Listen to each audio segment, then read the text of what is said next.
The Maple Leafs power play erupts as the Leafs played near perfect in a win over the Bruins. Let's break it all down on today's edition of the Locked On Leafs podcast, part of the Locked On Podcast Network. It's your team every day.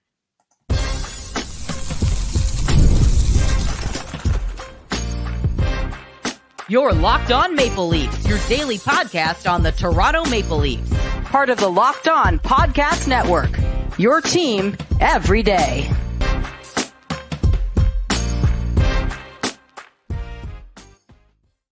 Hello and welcome into the Locked On at Leafs podcast, a daily Maple Leafs centered podcast hosted by myself, Mike DiStefano, and my co-host Dave Morassutti. Today's episode is brought to you by FanDuel. You can start the season with a big return on FanDuel. New customers can place a $5 bet and you'll get started with $150 in bonus bets if you win your first $5 bet. Visit FanDuel.com to get started. My best bet from last night's game, Dave, was that the Maple Leafs were going to come through in the power play. I had Mitch Marner to score a power play point at plus 220. Buddy, she cashed. And the power play cashed not once, not twice, but thrice. It erupted last night, and the Maple Leafs beat the Boston Bruins 4-0, snapping a regular season losing streak that spanned 2 years to the day. To the day, Dave. They hadn't beat the Boston Bruins in a regular season game since November 5th, 2022, and they put together an effort last night without Auston Matthews. How impressive was that win? What was more impressive about that win was coming home. I was downtown last night and coming home and seeing the number of disappointed Bruins fans on the transit line coming home. Nice. It's just because we know the Bruins are the boogeyman for the Leafs. It's been that way for a long time, and you know what? It's a regular season win in November. You're gonna take it with this team. You're gonna take any chance you can get any solace. So yeah, I mean, not just to win, but to win in an emphatic way that they did last night, I think speaks volumes of where I think this team is starting to go. So we'll start obviously with what the main headline is in the win, and that's that the power play finally got going, right? Yeah. Came in ranking 31st in the NHL, scoring on just 4 of their 40 possible chances, opportunities is the word I was looking for, just 10% coming into the game. And I was digging into the numbers, and I knew that this had to be a night. We talked about it going into the game. If the Leafs want to win this game, they got to get going on the power play. And that was exactly what had happened. Toronto, going into this game, Dave, we knew that the Bruins were the most penalized team in hockey, and they could easily end up taking a bunch of penalties. And Toronto had to convert, and they did 3 times. And that power play looked pretty good last night. The way they were moving the puck around, they're opening up some spaces. There's that one lucky goal, kind of a bank shot. Kind of, the second power play goal. But, they were due for some good puck luck too. Like I was looking into the numbers going into the night, they had 4.7 goals scored below expectation on the power play. Their shooting percentage was like 5% or 3.8%, I think it was, on the power play. It's absurd, like how poor and how much bad puck luck the Leafs were having going into this game on the man advantage. It was only a matter of time before it erupted. It is just kind of funny how when Auston Matthews doesn't play and isn't on that power play, somehow it's when it all clicks. And I wonder if it's because, again, we talk about it so much, how that power play has become predictable. It's become reliant on, okay, let's get Auston the puck. And when he's not there, things just become a little bit more fluid. Now, this is not me saying that the Maple Leafs are better without Auston Matthews. That is not what I'm saying. Don't hear what I'm not saying. I just think it's kind of funny how it all comes together. It all clicks the night that Matthews is not in the lineup. I think the big one here is when you don't have a player like Auston Matthews in the lineup, it forces you to rethink what you're doing. Mm-hmm. Right? You have, as you said, you're now not pushing the puck to Auston Matthews every time you're on the power play in the offensive zone. And we knew that with this power play, it's not just about one player getting it done. It's about a unit getting it done. And I mean, obviously with Nylander scoring, that's one guy that usually you kind of expect to help get things done. But yeah, I think that's a big part of it, right? Is when you're on a power play, look, it's not like in Tampa where it was one time where Steven Stamkos, but then it became all right. We also got a Kucherov, we also got a Hedman. You have to look out for. Even in Washington, yes, a lot of power play goals were scored by Alex Ovechkin, but there was a John Carlson at the point. There was, a Nick Backstrom you had to think about too. So those are the it has to be a unit, right? And you can't say, all right, the puck's going to Mitch Marner. Well, we know Mitch Marner's not going to be taking a shot on the power play, so it's going to be coming off his stick. I think also the big change too is when you see Mitch Marner not in his normal spot, right on that too. You look at the chances. Marner was moving around in the offensive zone, trying to get guys moving around so that it opens up a little more for them. And I think that's another big difference you saw too is that he's not just behind the net trying to pass it to an open player along the sideboards. He's moving around doing his thing to try to open up space for players. Yeah, and it's funny. There was a question on the quiz. I'm curious to get your answer. Like with Matthews gone, like who's the alpha dog of this team, Nylander or Marner? Who do you think it is? Like who took control last night more so, Nylander or Marner? I think Marner did. Like that's what I saw, right? Like just because, and you need it, right? Like you do need it. I mean, Marner's been doing good this year. Don't get me wrong, but we hadn't seen him take more ownership, really. I think, right? We hadn't seen Marner's had some good games, but we haven't heard of the Mitch Marner game. Yeah.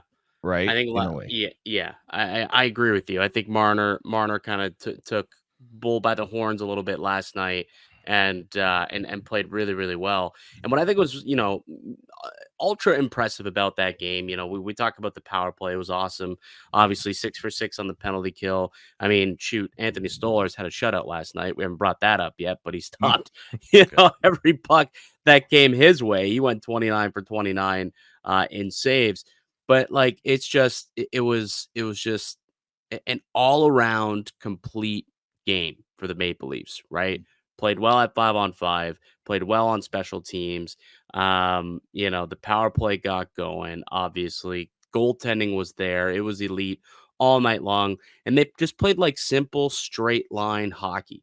That is the epitome of what we saw last night, is the epitome of what I think, Craig Berube wants out of his group. That's the type of performance where you can look back and say, if this team's in a slump, say, hey, remember what we did against the Boston Bruins that one night? That's what we got to bring. That's what we got to bring every night. We got to get back to that level of hockey.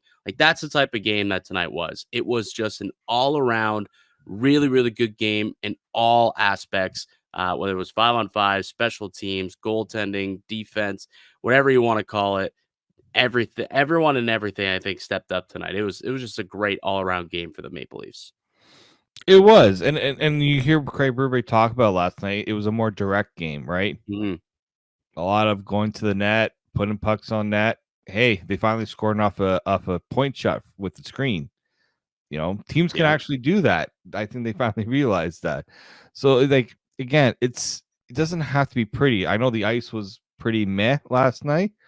So you gotta keep it simple in those cases. You can't be making those cute extra passes.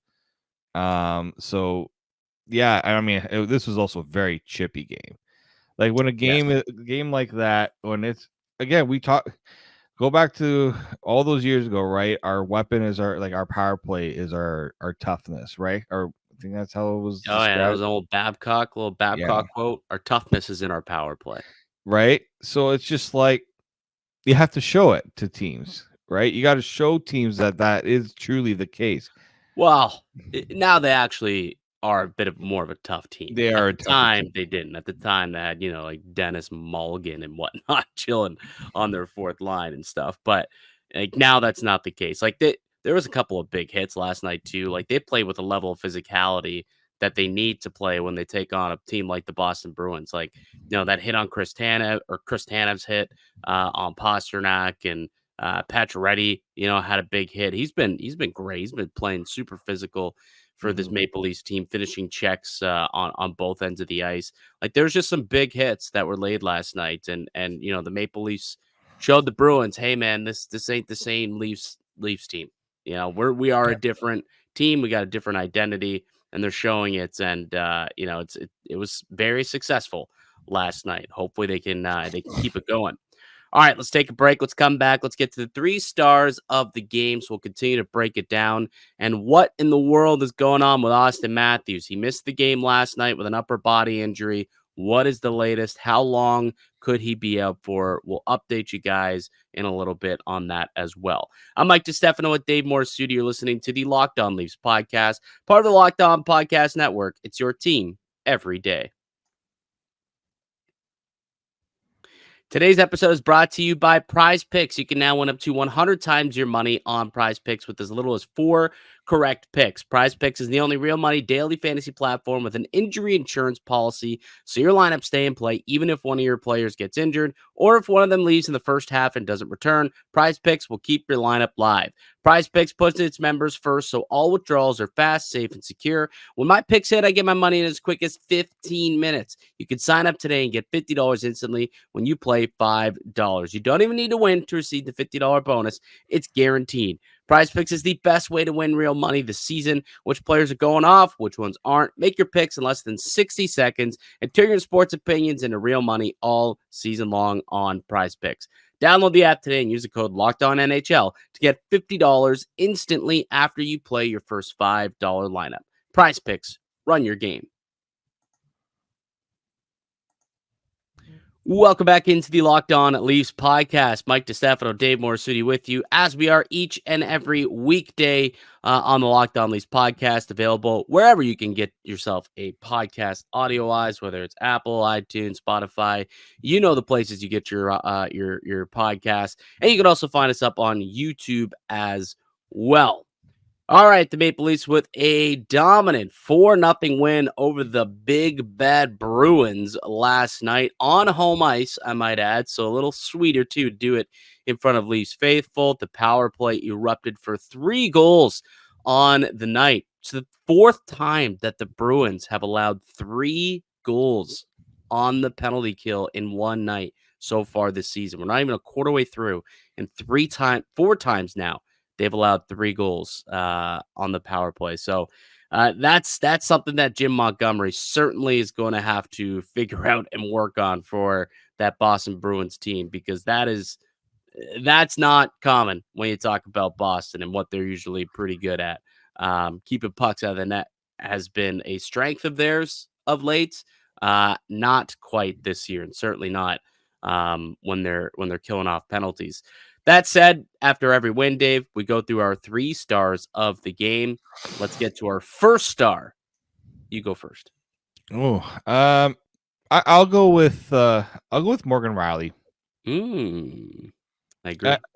I think you got that first power play goal, right? You need. There's a reason why Morgan Rielly is the highest paid defenseman on the team. He's got the higher ceiling in terms of the offensive ability. Yes, we know he doesn't exactly bring stout shut down defensive play, but that's not what he's paid to do. He's paid to be that kind of game breaker on offense. And look, the last few games, that's what he's been doing, right? He's been bringing the offense for this team. Right now, I'm just looking at he's at 9 points in 14 games this year, 4 goals already this year for Morgan Rielly. Like, he's finding his offensive. I think he's a lot more comfortable this year in being able to do those things offensively that maybe in the past he wasn't. Maybe they weren't trying to get out of, or I would say they were not trying to get out of him, but he just wasn't showing that comfort level to be that offensive player. Well, it's interesting because the last what's been 4 or 5 games now that like he and OEL have been together as a pairing, and it's worked out well. Like, I think that they've played terrific as a pairing, and even tonight, the both of them, I thought, they both defended well in their own end, and were able to generate some offense and move the puck up ice and transition things going the other way, and help create some offense the other way. And then obviously on the power play, those two were real solid up at the points. And that's where my first star goes to, though. It's the special teams. You go 3 for 7 on the power play after, basically being anemic for the entire season. Like legitimately 10% power play rating coming into tonight's game. And then all of a sudden you erupt for 3 power play goals. You got to get some love there. Got to get some love. And you also went 6 for 6 on the penalty kill. So, you won the special teams battle handily. And if you can win a special teams battle, you're usually going to win the game. We talked about it like yesterday before the game. I think it was only one time this season that they had won the special teams battle and won the game. And then finally able to do that again last night, and they win it handily. So shout out, they finally got the power play going. They were moving the puck around. They were in a groove, in a rhythm, even after the game. Willie talking about how it felt like they were just moving the puck around a lot better in tonight's power play than in power plays past or in the last couple of weeks. So it's good to see that they got off the schneid with an 0 for 22 skid going into the game on Sunday. They finally got a power play goal, and then they followed up with a 3 for 7 night tonight against the Bruins. So safe to say, I think the power play's back on track. Let's hope this continues going forward. And then, 6 for 6 on the penalty kill. They were blocking shots. Stolarz made a couple of big saves also. Really, really, really solid night for the special teams. Your second star, Dave. Oh, I got to give it to the man who did not allow the puck in the net, and that is one Anthony Stolarz. Mm-hmm. I don't care if the guy continues to drop his stick when he's playing. I don't care.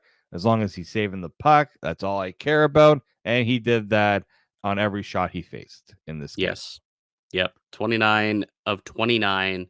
Even after taking that puck to the collarbone, like it looked like 3 minutes into the game. It's like, oh no, like he took that, it stung him hard. He drops down to the ice, and they call play off, and he gets up and he's fiddling with himself, and it's like, oh no.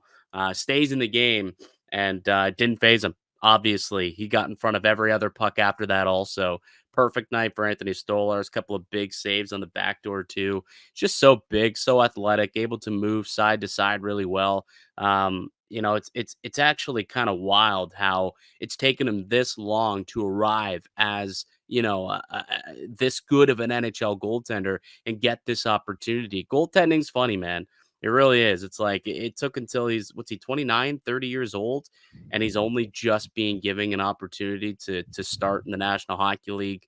And he's running away with it. Right now he's the guy. He is the 1A. He is the starter in Toronto, and for as long as he plays like this, he'll continue to be that. He's my second star, also, obviously, and I want to the dropping of the stick thing. It's funny you bring that up because I did write a note about it, wanting to talk about it just a little bit. I wonder if he's got like some sort of injury to his hand or like a broken finger or something where he can't quite grip his stick properly.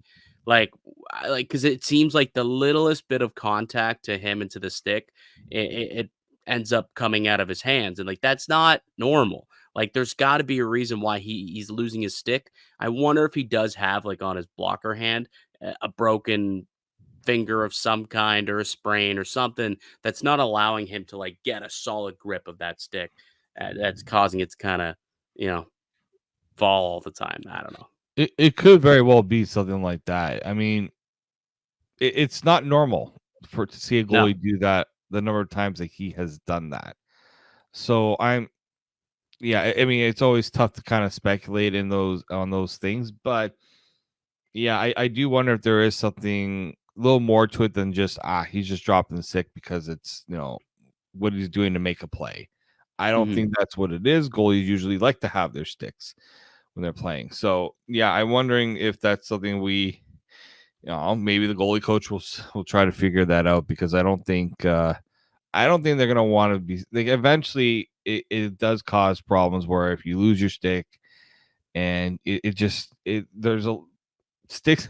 You've seen some goalies make some incredible saves with their stick, right? Yes. So for Stolarz to not have his stick, in certain, especially when players are driving, like it's also, you see, when players are like in his grill, right? Oh, like when contact is made to the Yeah, stick, like he's not just dropping it out of nowhere. Like yeah, it's contact is made, but if he doesn't have a good enough hold on the stick because he can't quite grip it as hard as he typically could if he was like 100% healthy. Again, speculation. I'll admit that obviously. But that's the only thing I can think of for like why he continues to drop this stick. There's got to be something going on with the hand or wrist of Stolarz that's precluding him from having that tight grip on the stick there. But doesn't matter whether he's got the stick in his hand or it's sitting on the ice. He's stopping pucks, so it does not really matter. Third star, Dave. I'll give it. Well, you already gave to the special team, so I'll just shout out to Mitch Marner. He could have had more assists than he did last night. There was that one backdoor play to Matthew Nyes. Yeah, where I thought that was going to go in the net. Didn't go in the net. That was an important game for Mitch. We talked about it earlier. Like, we haven't really seen him, lead the charge as much, right? In a lot of games where you see like Mitch Marner looked like one of the better players on the ice, and he was one of the better players on the ice. And especially when you don't have Auston Matthews in the lineup, someone's got to step up and lead the charge. That's what he did. And there was some good, again, he plays a lot on the penalty kill. Penalty kill was really good. Yeah. So, he stepped up. He did step up in a big way. And I think he played, how long he missed? He played 19 20 minutes, like 20 something. Yeah. About 20 something minutes. I think just over 19 minutes, 5-on-5, or something like along those lines. But, there wasn't a lot of opportunities going against Leafs when he was out on the ice, which I thought was, pretty important. 0.1 expected goals against when he was on the ice. 0.1.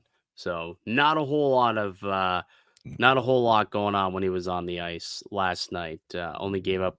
It was only one high danger chance when he was on the ice at 5-on-5 last night. So really, really solid night for Mitch Marner. But funny enough, you mentioned the 5-on-5 ice time.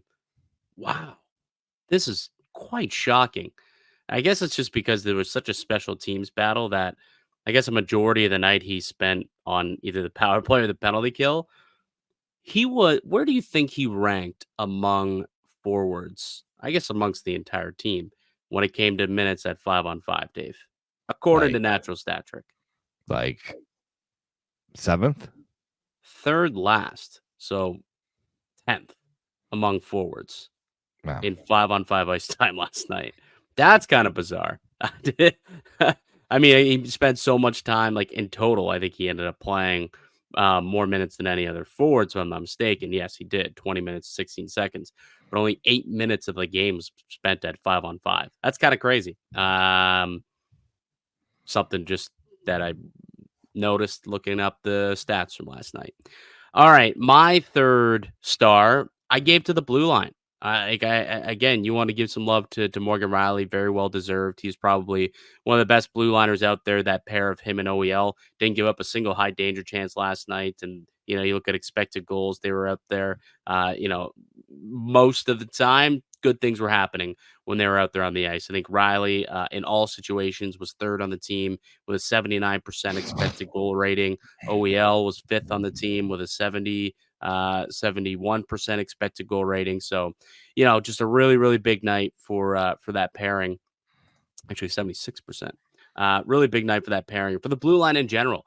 Like, you look at the team as a whole, they only gave up 2 high danger chances at 5-on-5 last night throughout the entire game. Just 2 high danger chances.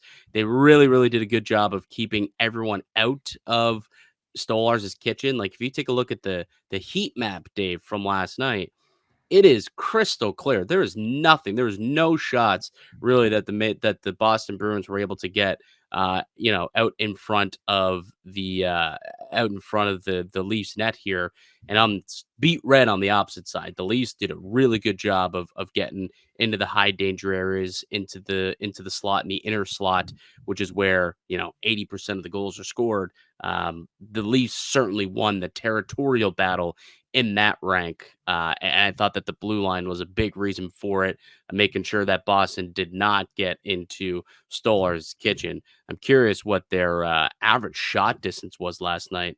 If this is the case, average shot distance 85 feet.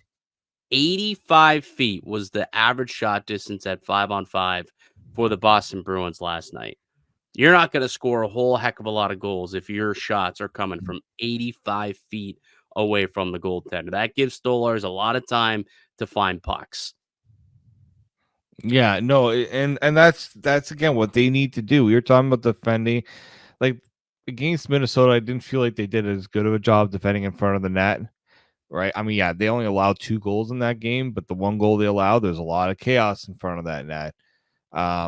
They got to do a better job clearing out, let the goalie have an opportunity to see what's happening too.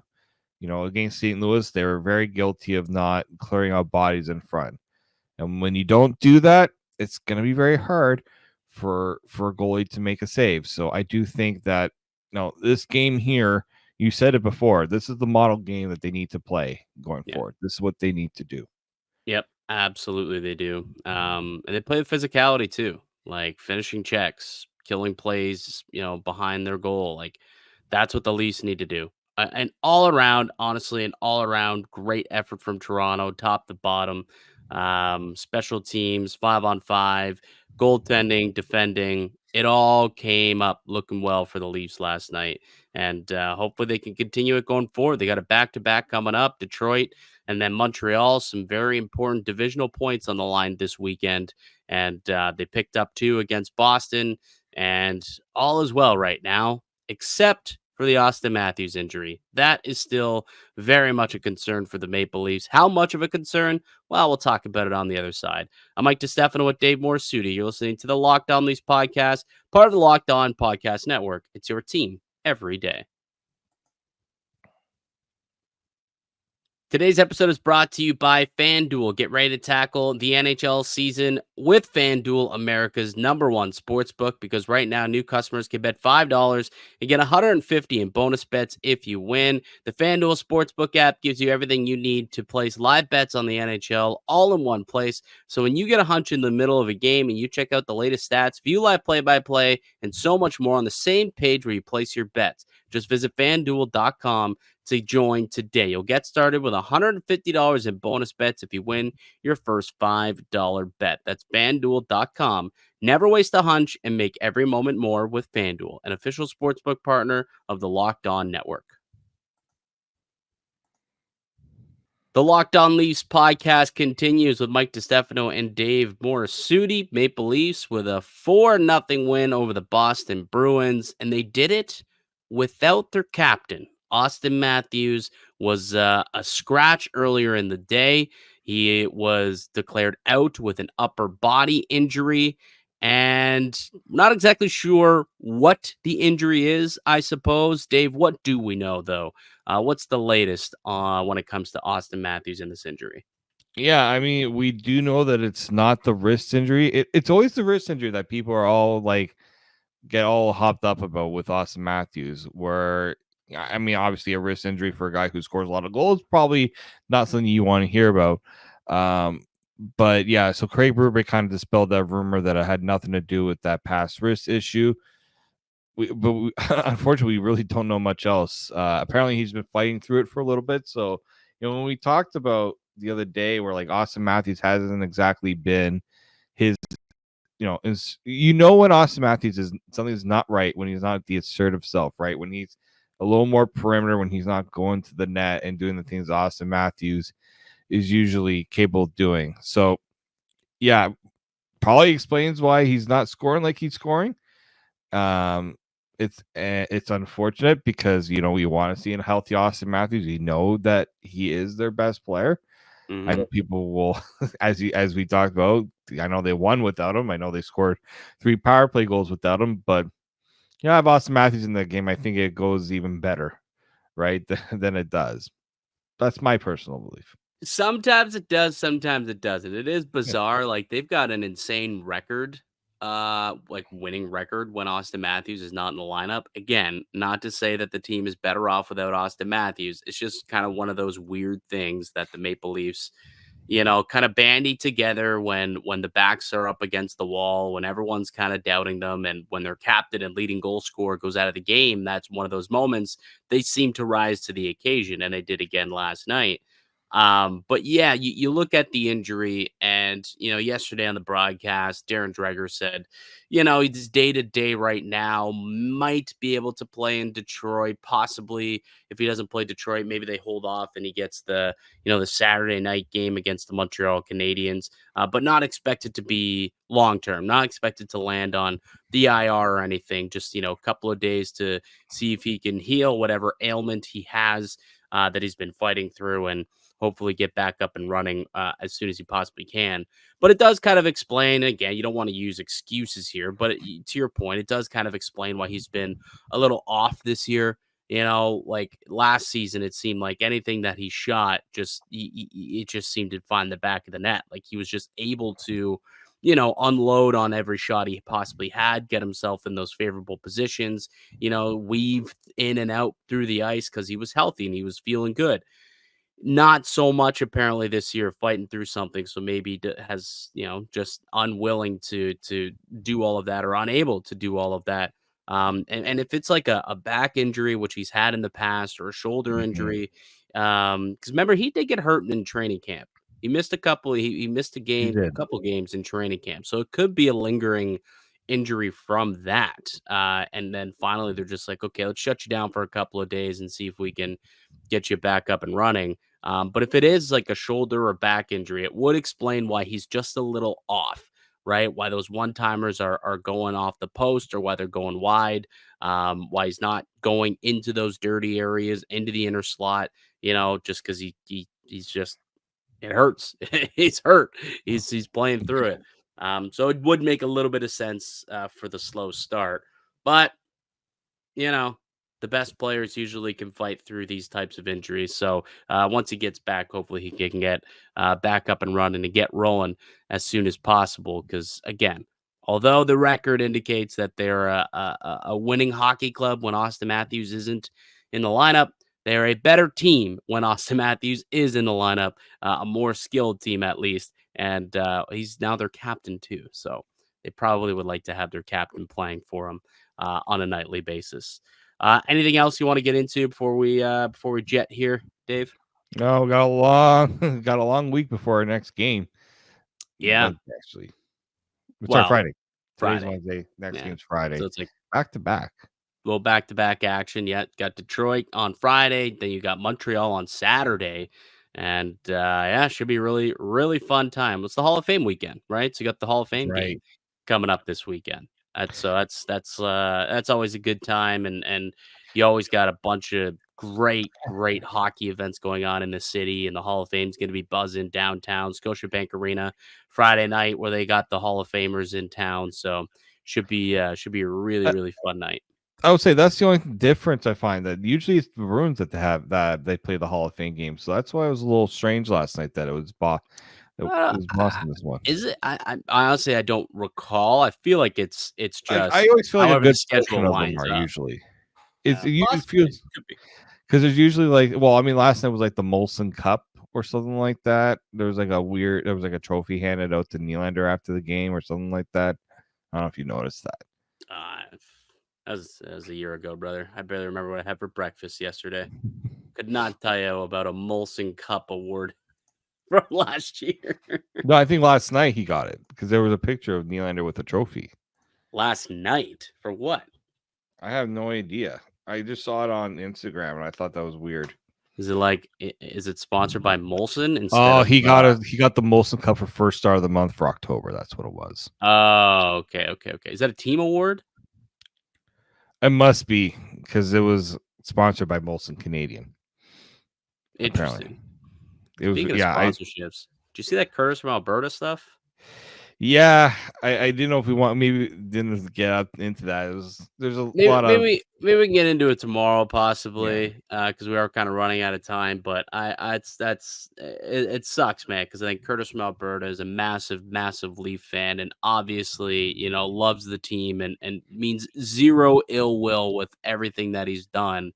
And politics kind of getting in the way of his fandom, which I think is quite gross, to be honest with you. Politics and uh,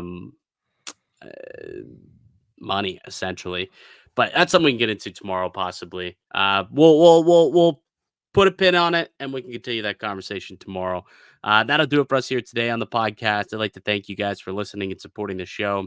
You can subscribe to the Locked On Leafs podcast on all podcast platforms and receive daily Leafs content. Follow myself on Twitter at Mickey_Canuck. Follow Dave at D_Morassutti, and follow the show as well at Locked On Leafs. We'll be back with another episode for you guys tomorrow. But until then, keep locked right here on Locked On Leafs.